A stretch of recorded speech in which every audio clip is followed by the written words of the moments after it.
Alright guys, as stated, I figured I would go over the deck that I played for Atlantic City just so you guys were aware of what I played and why I played the deck itself. So let me go over, basically I played U7FREEZA. Me and Pat O'Neill share the same deck. He went over the deck profile, of course, on his latest video when he was doing his recap of Atlantic City, and he went over the card choices that were in the deck, and I figured I would give more insight because we both spent a lot of time playing this deck itself. And before we transition into set 4, if you have any events coming up, even though set 4 is at this point 2 weeks away, this deck gives you a lot of flexibility and is a really good deck if you're a player that strives on having extra decisions to make throughout a game in order to be able to get yourself to a longer game in order to be able to hit your win conditions.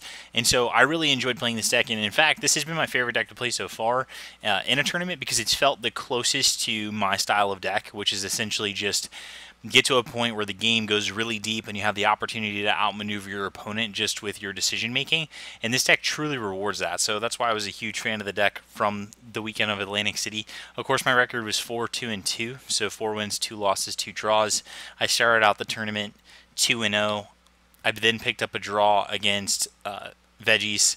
I then picked up another draw against Veggies. No, I picked up a win against the U7 Mirror, which is almost free.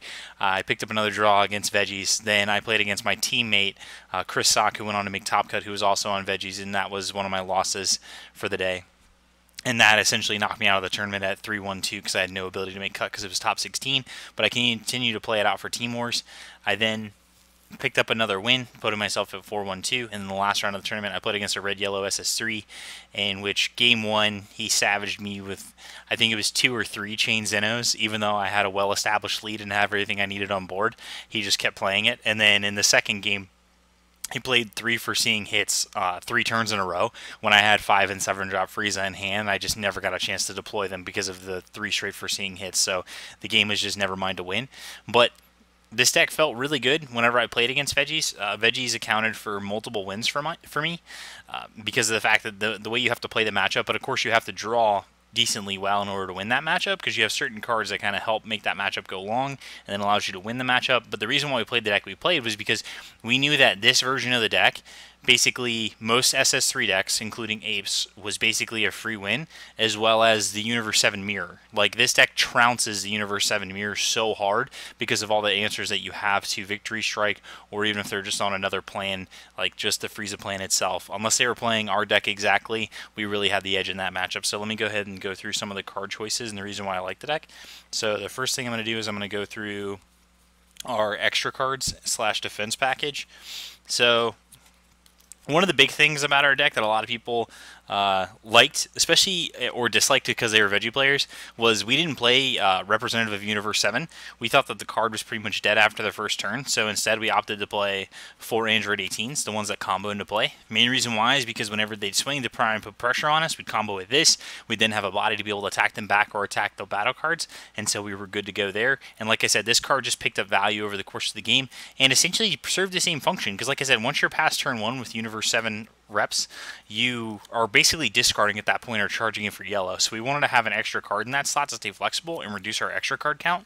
So now, on top of that, you add in the 4 standard Master Roshis, right?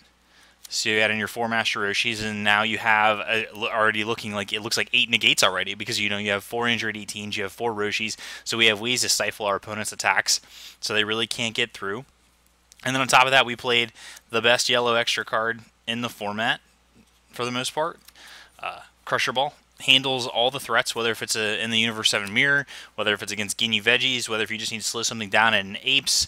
In general, this card just buys you time. It's great against March, especially if you have a U7 Freeze out, the 7-drop, and they drop their March against you, and you Crusher Ball them. They have to then take the life at the end of turn to untap them with Planet.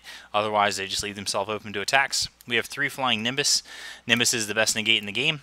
It's able to shut down multiple attackers per turn, does everything you need to do. We have 3 objections. 3 felt like the perfect number. Oftentimes, I never had a game where I missed it because of how much drawing that I do.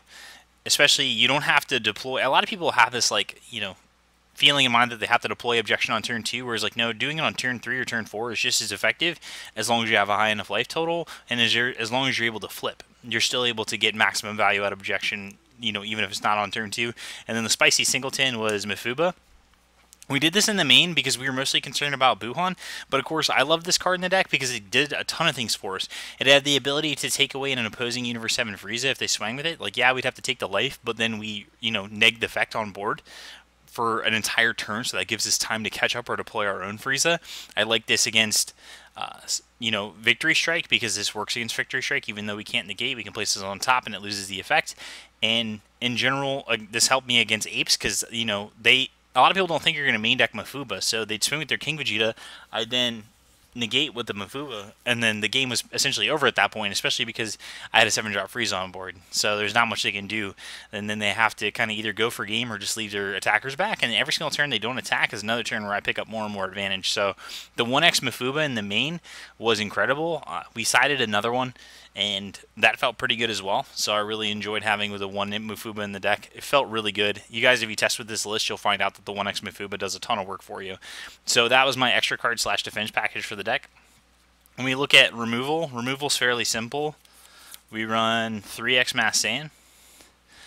Mass Saiyan is going to be easy to get online. It's something that also, when I start going into other cards in the deck, you're going to notice that I'm just pitching those as opposed to playing them because I really need to get the, discard pile fill so I can then just overrun for the Mass Saiyan on time. And that's the biggest thing, especially when you're playing against veggies in there on the play. You need to go ahead and get your Mass Saiyan online as soon as possible so you can punish them as soon as they tap 2 for Kaba. On your turn, going into your turn, you have to start comboing cards so you can start cleaning up the board. But if you're on the play, this card gets drastically better in the veggies matchup. And we played 3, and oftentimes you could deploy 2 to 3 per game, just depending on your draws, and because of how much you're having to fill up your discard pile with Frieza's effect and your comboing. So I really liked Mass Saiyan in this deck at 3 of. Talked about doing it down to 2 at the beginning of the tournament, but that just wasn't correct. 3 was great. Even though we already played all of the removal in the deck, this card was just absolute gas for us. Next, we have our Super Combo package. So, Super Combos, we played 2 Shigesh, played 2 Backbones. So, this was great in Game 1, as well as all the subsequent games, because there were some games where my opponent would never see the Shigesh, they would only see the Backbone, and so they would never be prepared for Shigesh. And a lot of times that would win me a lot of games because they never knew it was coming. I had opponents going all in when I had the Shigesh in hand and they didn't know it existed, and then I was able to completely stifle and stump their plays. And so Shigesh was huge, and playing it at 2 is absolutely perfect.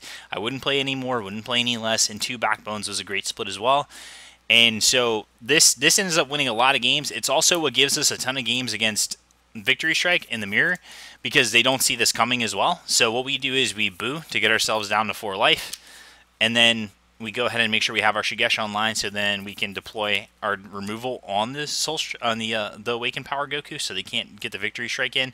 And that's another thing about this deck too. When you're playing against the mirror, you just are aggressive. Like, I know that people talk about hate giving them cards, but the thing is, you have to start compressing the game and making everything come to a critical mass as soon as possible, because they're gonna have to spend cards if they want to deploy Victory Strike anyway.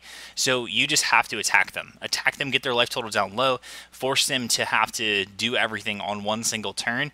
And so they run out of energy. So one of my opponents I played against, he was a really cool guy, and essentially Game 1 he got blown out by one of the finishers in the deck, and then Game 2 he had to go all in essentially on one turn with the Awakened Power Goku. And so what I did was he swung, I attempted a Mafuba knowing he would have to Bad Ring it to deplete his hand more, so he Bad Ringed the Mafuba, and then I went ahead and Shigeshed and then deployed one of the 3x LeBron James in the deck, Explosive Spirit Son Goku.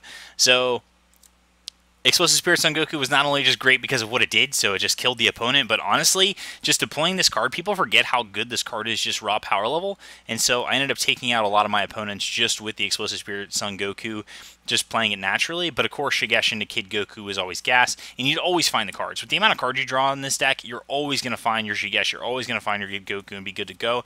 And then the other target in the deck that I like to use often for Shigesh was Focus Mind Son Gohan. So not only is he a blue card, but there would be games where I would need to do things right away. So let's say I only had 5 energy at the time, and I needed to find something, so I needed to find the 5-drop Frieza, and I didn't have it in hand. I would Shigesh into play the Focus Mind Son Gohan, find the Frieza, play the Frieza, awaken, untap 2, then I would play the 7-drop Frieza, and then it'd be good to go. And then this was also great because I had 2 Shigeshes in hand against a Veggies player, and they had 1 yellow up, and so I Shigesh, they Cold Bloodlust, I play the Gohan, and then I Shigesh again, play the Kid Goku, kill their threat, and then I end up winning that game because there's nothing you can do at that point. He's exhausted all of his resources, even though he tried to defend himself, and we were good to go from there. So it's nice to have the extra Shigesh target. But yeah, the Focus Mind Son Gohan was great Shigeshing into play sometimes, just because of the fact that, yes, you could just Shigesh it into play, activate main, look at the top 7, find the card you need, play it that turn, and then now you're off to the races even more so. So you're playing Universe 7 Frieza. I highly recommend trying out the 2 Shigesh, 2 Backbone Split, and also playing the 2 Focus Mind Son Gohan and 3 Explosive Spirit Son Gokus. Was incredibly powerful for myself, and definitely makes the deck something to be reckoned with, especially because people just don't expect it. And then lastly, we have, next we just have our generic blue cards that essentially you're going to discard or charge for Ready to Fight Son Goku. A lot of times when you're playing on the draw, against Veggies especially, you can't ever deploy this card, and this card doesn't really even matter in most of your matchups, so you're just going to pitch this card on turn 1 to draw 2 cards, you're charging it for blue, so you can go ahead and have Objection live. And then we had 2 Focus Mind Piccolo. Main reason why is because you just want to be able to play 1 per game if you need it. And that's the maximum we ever played when we played this card. We started off with Focus Mind Piccolo at 4, then it was at 3, and then I was doing the 2-2 split Pat, because the only reason why I was doing 2-2 split at first was because Pat messaged me and was like, hey, asking me what cards I needed for the deck because I didn't have specific cards for the sideboard, and I said, yeah, actually, I need 2 Focus Mind Piccolo. I was like, but I don't know if I need it because I really like running the 2 Focus Mind Son Gohan because of the Shigesh play that I can make, and because the card is just good because it helps find you what you need, and it's just, again, another blue source. And so we ended up doing the 2 split, and that was a huge boon because we've only ever cast 1 of these per game whenever we play it. So that's just the lame, boring blue cards. And then lastly, we have the finishers in the deck, so the things that are the most important for us. So we have 4 Majin Buu Full of Energy. This card is absolutely great because it has Barrier for 1, and it's something that enables some of your most broken plays. Just being able to draw 4 cards, especially when you're playing in the mirror. Just being able to deploy this, draw, and then be able to swing, and then having Barrier so your opponent can't do anything about it is incredibly strong, and so it's a threat that stays on board for a long period of time throughout the game. And then you have the ability to make the huge play at the end of the game, which is just evolving into the ultimate evil Majin Buu. So that's how oftentimes you're going to end up beating the Universe 7 mirror, is especially if you're on the play, you're going to play your 5-drop Majin Buu, you're going to tap, you're going to basically draw 4 cards, awaken yourself, untap 2, play swing, and then play Majin Buu, Kid Buu, and then you're going to swing again, and your opponent's not going to be able to do anything about it. If you ever have both of them in hand, and you have multiple blue up, you're just going to win that matchup pretty much instantaneously. There's nothing you can do. Your Kid Buu's too large, and they would have to have multiple negates, which is possible. But a lot of times in the mirror, the U7 players tend to tap out a lot because they just don't feel threatened, and so this provides instant game-breaking pressure against them.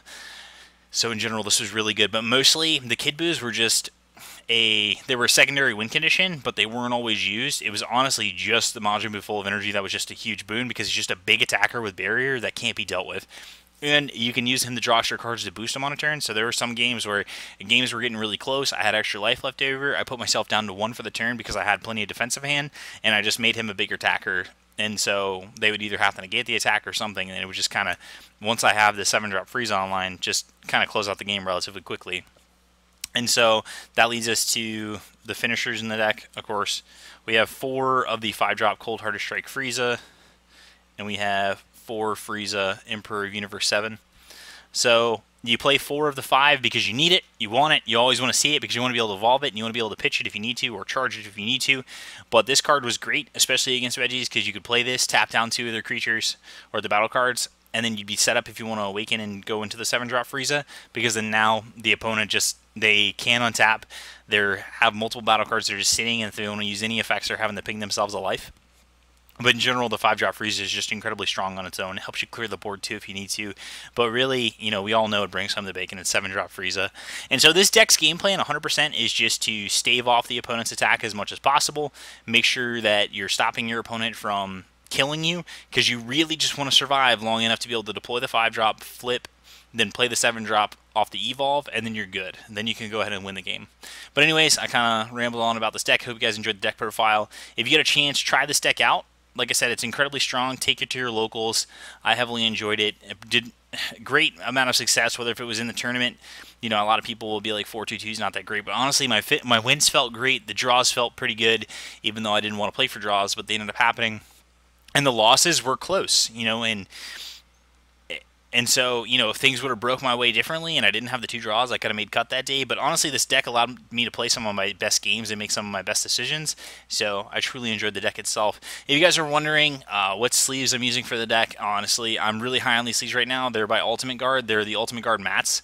These are incredible. They show no fingerprints whatsoever. Incredibly durable. I have them double sleeved with the basically the Ultimate Guard's version of Perfect Fits. So if you're looking for new cases, you want stuff that's going to last long, be really good for tournaments, and these things shuffle like butter, I highly recommend checking out the Ultimate Guard cases. I'm not sponsored by them. I'm just telling you that this product's amazing. You should buy it. But anyways, that was the deck profile. Again, thanks for watching. Okay, bye.